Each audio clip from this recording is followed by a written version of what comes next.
All right, excellent. So my name is Broc, Seib, and I'm going to talk a little bit, tiny bit, about AngularJS. Is anybody here a front-end person, care about JavaScript? All right, a little bit maybe. Okay, Derek, a little bit. Yeah. Okay, so I hope to spend most of the time actually doing some live code examples. So I have relatively few slides.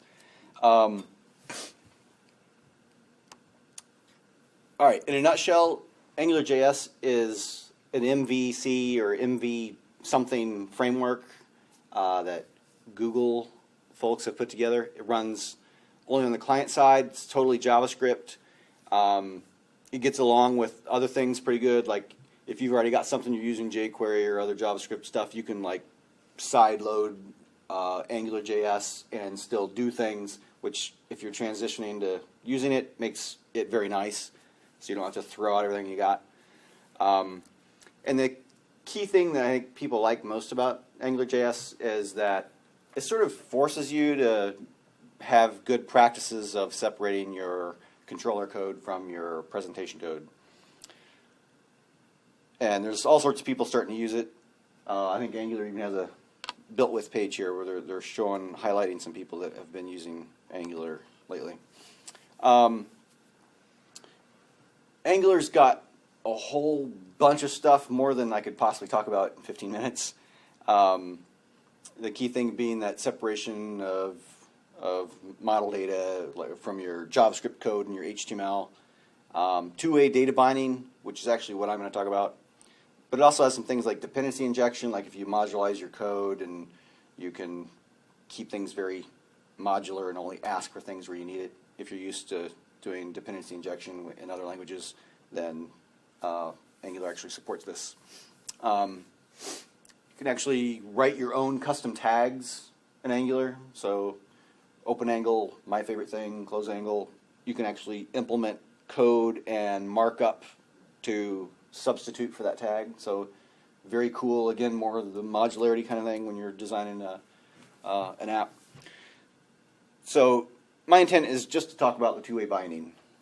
I think it's a good taste of kind of what you can get done with Angular. So, do you guys know what two-way binding is, or have seen it? Okay. I do, but it probably All right. bears an explanation. All right. Well, that's good because I was planning on explaining it, unless everybody just knew what it was. All right. So, in short, you've got stuff in your JavaScript code and you got stuff in your HTML, and you want them to always be the same in both places. You can write a bunch of code that reads the values out of your input fields so that you can then manipulate it in your code. You change it in your code, now you want it to be shown on the screen again. You can write a bunch of code just to accomplish that. So two-way data binding is to perform that synchronization for you, so you don't have to do it yourself, because it's kind of painful if you do it yourself. Not too painful, but more painful than it should be. So, quick demo. What does this look like? All right, so I put together a quick HTML with Angular demo where I have an input field. It's a text field. And below here I have a big purple box. And what I'm going to do is type in the input field, and what I just typed just showed up in the text box. Kind of cool. So, all right, so what's going on here?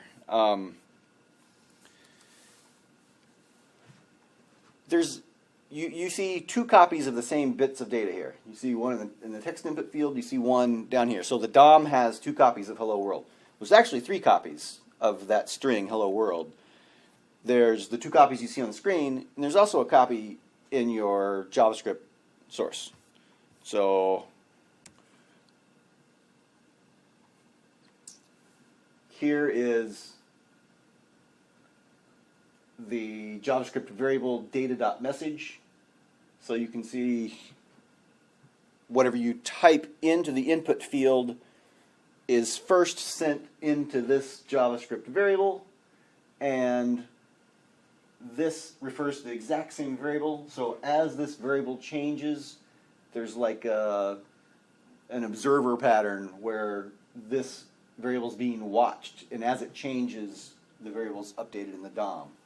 So you can see I've referred in this header tag data.message is referring to data.message. In my input field, I said the model is data.message. So those are all the same variable. So as I type it, every time a character changes, a single character changes, the variable changes, and everybody else gets an update. So in a nutshell, that's two-way data binding. Very powerful stuff. And in fact, you could do this yourself, but you're looking at, this is the code. This is it. Like if you did this yourself, like here's a guy who wrote a nice blog on an easy two-way data binding in JavaScript, and here's how you would roll your own. Well, so you write this big chunk of code that does this subscriber publish thing, and then you've got to write your own class for the individual field you care about. And when you get down to it, he does boil it down to these 3 lines of code. That's pretty cool, but you still got to write all this stuff. So, it's kind of ugly. So Angular provides two-way data binding right out of the box.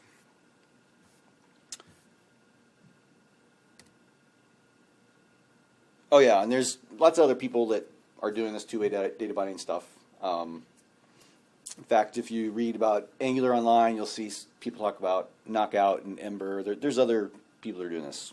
If you just Google for two-way data binding in JavaScript, you're going to find stuff. All right, so let's write some code.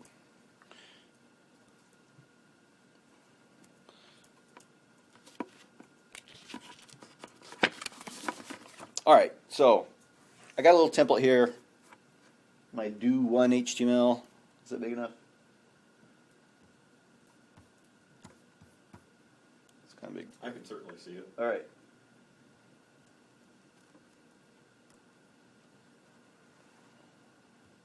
So I can kill that. If I can find my, there we go. All right, so this is our do1 HTML. So first things first. Let's make a little header here. If you put double curlies, you can put an expression in double curlies and it will evaluate it. So, I can do 3 plus 1, pop over here, I get 4.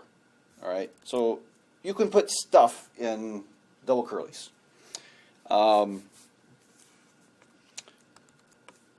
right, so now more of an example like we just saw. I'll create a text input field, and in Angular this attribute called ngModel. So I could give this is a variable name like in my JavaScript. So I have a variable called foo, and if I want to refer to foo elsewhere, I'll just make another little header tag, double curly foo. All right. So this should behave just like the little demo you saw. So I can come here and say hello. All right.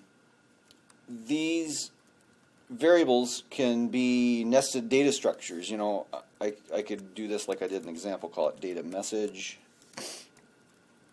And as you'd expect, it figures out the dots. So this would be like hash. All right, I did this example and I didn't show you any JavaScript. What's going on is when you say ngModel, it's assuming a JavaScript scope, and it's like a big hash, and variables can come and go inside that scope.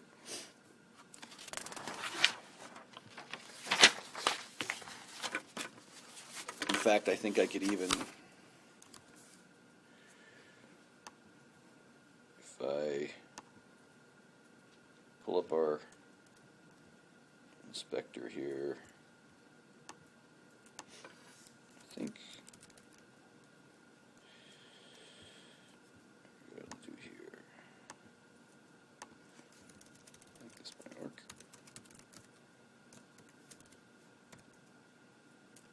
if I do scope.data, then here's the object, hello again. I'll do message. Alright, and in fact I can assign something different to that. So I'm just changing this directly in the browser. And I gotta do this magic trick to, and then everything changes. So as soon as you change your JavaScript variable in your code, all the UI follows suit. All right, so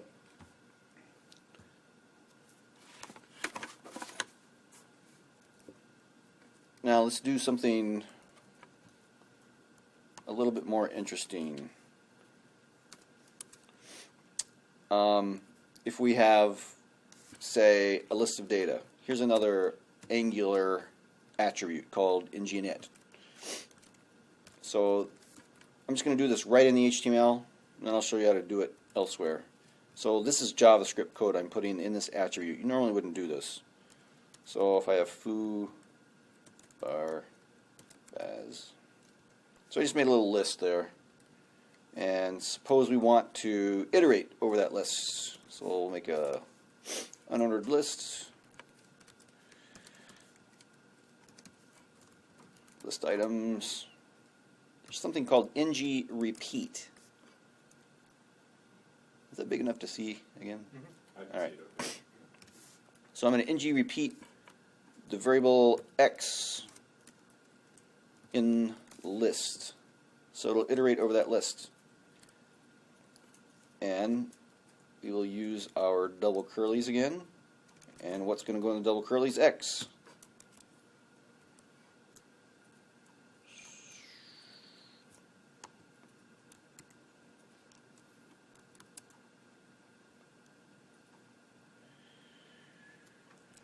Save that.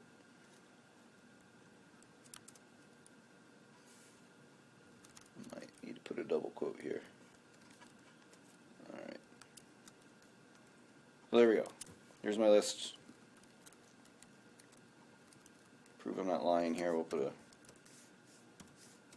extra item in the list. Extra item come out. Alright. So ng repeat and ng init.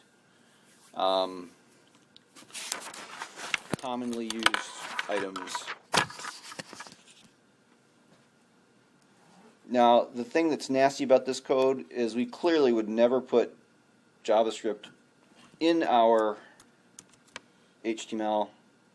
Instead, we would, I'm going to introduce the idea of having a controller. So here's just a little simple chunk of JavaScript. It's a function. Here's that magic variable I called out a minute ago, scope, $scope.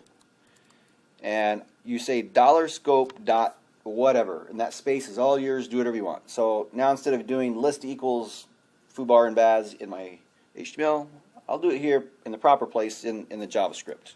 So this is my controller. So what do I need to do to hook it up in my HTML?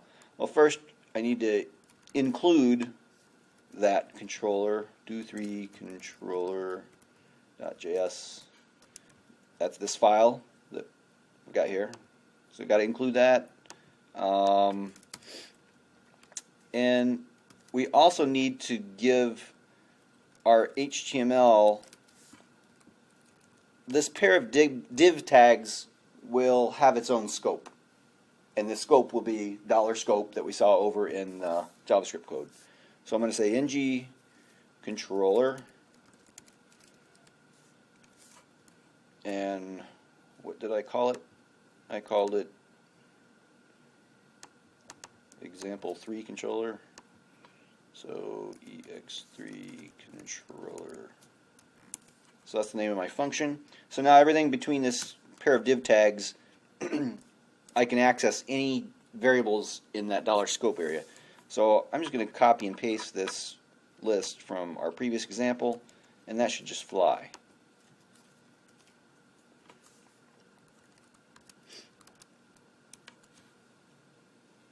So list now is in scope of ex3 controller. Let's cross our fingers, see if this thing runs. Reload. There it is. All right.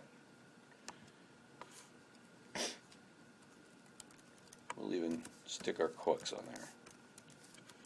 Prove that that's there. It is. Okay. So now we've got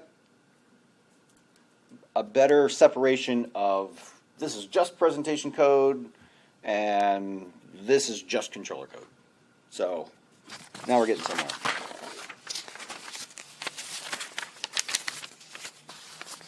All right.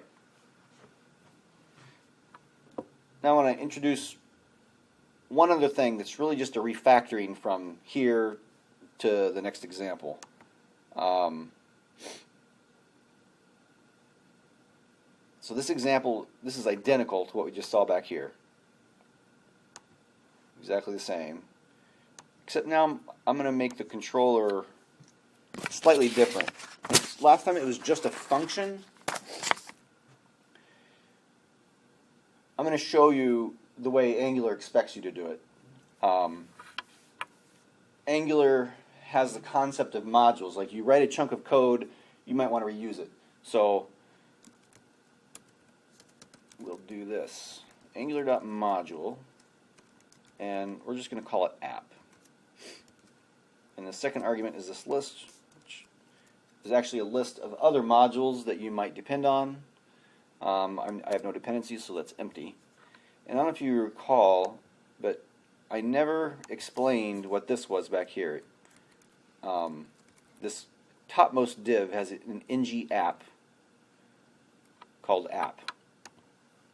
That's what this is. Now, if I do Angular.module app, if I call it this way, it'll actually return to me an app object, and then I can call controller on this. And this is how I should define a controller. I need to give my controller a name. What was our name before? We had example3 controller. Well, I'm going to name this one do4 controller. So we need to give the controller a name. And last time it was a function. Well, let's give it a function. So we have a function, and we're going to put stuff in there for our function, just like before. Scope.list equals. So this is just a refactoring of what we had before. This is the way Angular wants you to do it, so that your code can be put into chunks. I forgot one important piece. This function has to be passed $scope. All right. So let me just do this. Foo bar Baz. Okay. And this guy never changed, so we should be able to load this up. Example 4. Reload that guy, and I forgot to wire something up. It's in the JS. I think you misspelled Angular. Did I? That's Thank you. the second one. Thank you.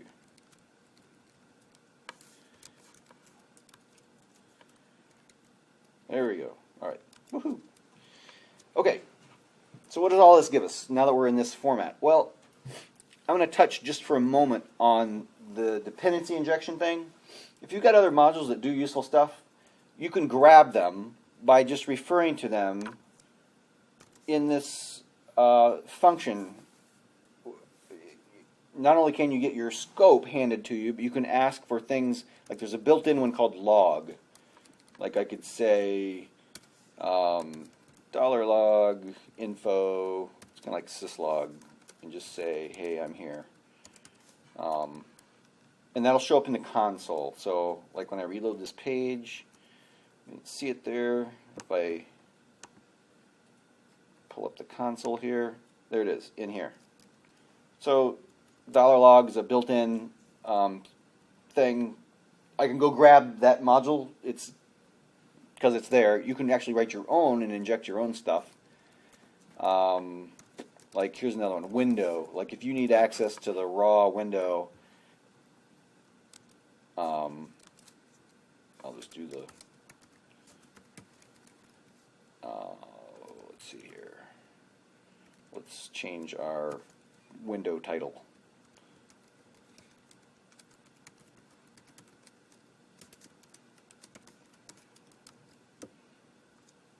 reload this, and we'll watch our window title here, trumped.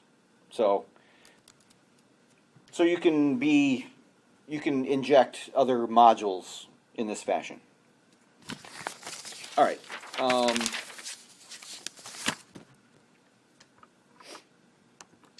Here's my final example.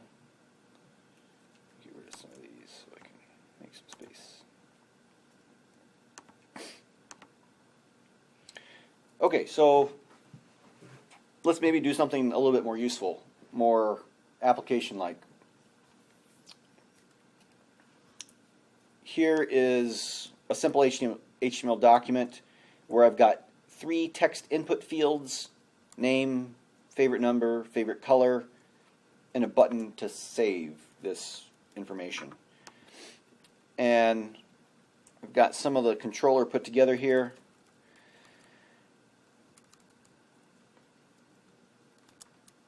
Let me back up. What I want to do is I want to take each of these text inputs and I want to bind it so that anything I type in that field is written to my scope code. So if I do ngModel and I call this ff.name, where's it going to go? Well, I created a scope.ff hash that's empty. So scope.ff.name is now going to contain whatever I type in this input field. Oh, I didn't show you what this looks like. Yeah. So here's the name, number, color. So let's bind all 3 of these fields. So ngModel, ffname, let's do ngModel, ff number and color. ngModel, ff color. So now anything I type in those fields will automatically populate my JavaScript data structure for ff. And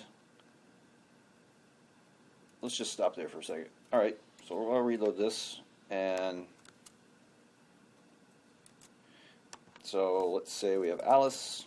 She likes 12 in the color blue. If I stop right now and just peek at the scope.ff, yikes. This again.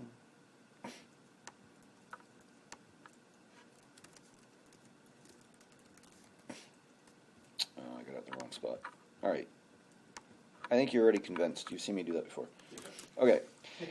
Let's make our button do something useful. There's an attribute called ngClick,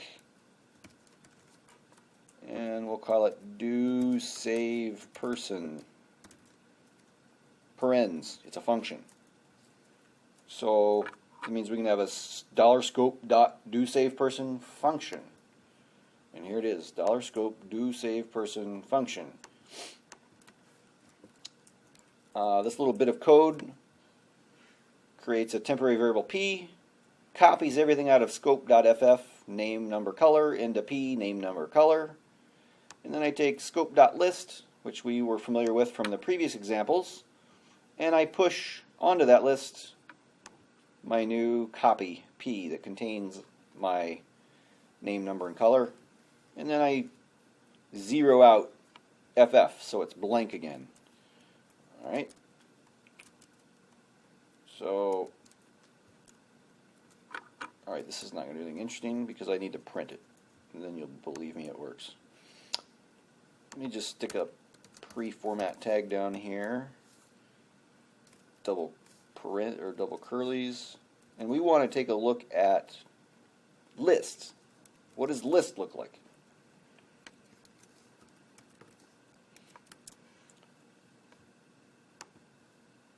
All right, my list is empty. That's what's down here. So let's put Alice in there again. Her favorite number is 12, and she likes blue. Save that person.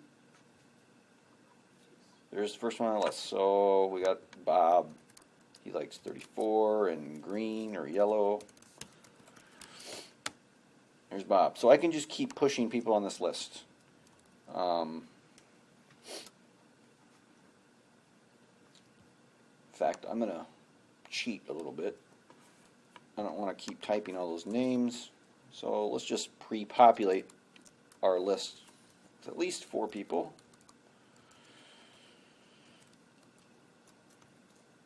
There, as if I typed those 4 in. Okay, so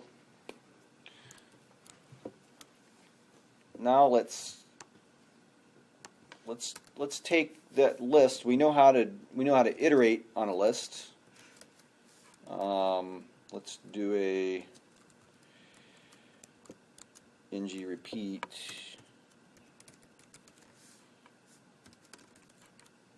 p in list for each person, and let's do p dot name. Oops.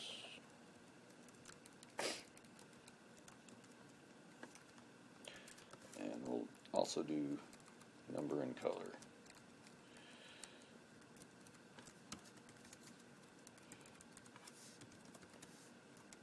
All right.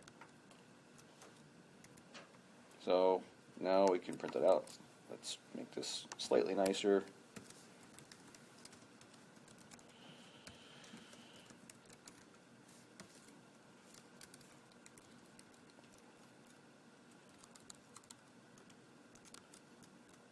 All right, there we go. It does look nicer. Thank you, CSS. All right.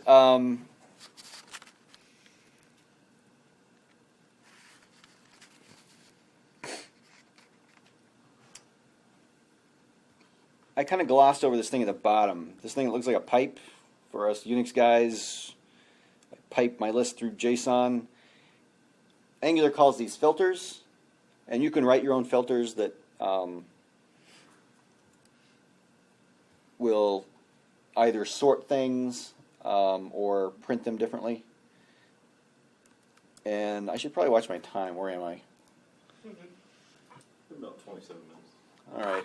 I can stop here, or I can show you how to sort this table. Let's sort it. You want to sort it? All right. Already here, we might as well. Okay. Written the code. So over here where we did our ng repeat, right here. It'd be nice if this list were sorted for us. So let's do order by, and we'll do predicate. And predicate will be a variable that I'll define here. So scope.predicate equals, I forget what I did here.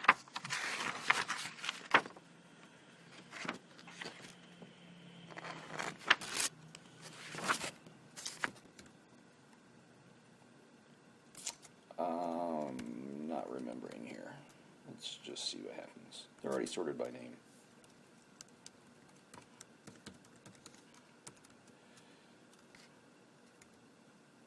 Okay. I just sorted by number. Let's go back and look at that code. All right. So P in list, order by number. Well, you know what would be really nice here? Let me just do this. Since I can make a text input field, and let's say ng model equals predicate. Predicate is the same variable. So load our page. Right now we're sorting by number. Oh, that's kind of ugly. I can do color. Did you see a change? Do name. Well, they're already in that order. That's kind of boring. Number. All right. So it's the binding is like constantly at work. So anytime something changes, it just ripples through all the code. Very powerful. Otherwise, you've got to watch for events, do bookkeeping, and when this changes, that changes, and your code gets to be real ugly real fast. What this does is it really lets you think about your application strictly in terms of the data structure, the model. I have an app, I want it to have these things on the screen. Just think about, what does your data structure look like? And all you have to do is update that data structure with all the piece parts that you want it to be, and the front end will just reflect it. So, I think that's probably enough. Thanks. Got any questions? Yeah. First you get applause. All right. Does anybody have a question? I kind of wonder about the you were saying, and we observed that as soon as you finish the word number, put the last R on there, then it went through and said, hey, I recognize number. Yeah. You're gonna sort by number, right? And I guess I kind of wonder. From my experience with autocomplete, Yeah. right? So, and we have a website and they have autocomplete on it. And a lot of times when you go through the autocomplete, you type in the first couple letters and then it says, oh, I'm going to go search for that. And then it searches this huge database of names and it says, oh, by the way, I didn't find anything with those first 3 letters you threw in there. Or it brings back this huge list and you're like, I didn't want it to take, I was still typing. I Right. didn't want it to take like 30 seconds to come up with a huge list. You get robbed. Yeah. So I was just kind of wondering, is there a way to kind of tell it, hey, hold off on your looking around. autocomplete, or hold off on your filtering until I actually finish the term? Like wait for like 5 seconds of silence before you actually go and do this. I think you probably can, because you can tap into the, you can write a directive that will only, you could put in like a debounce filter, like I've been typing, wait till 3 seconds have gone by, then do something. Mhm. I've actually written some of those in some cases where you don't want to quite do something yet. Yeah, Yeah. it's very interesting. We could offload to the back, like use Node or something to just go elsewhere and look instead of trying to do it within the. Maybe.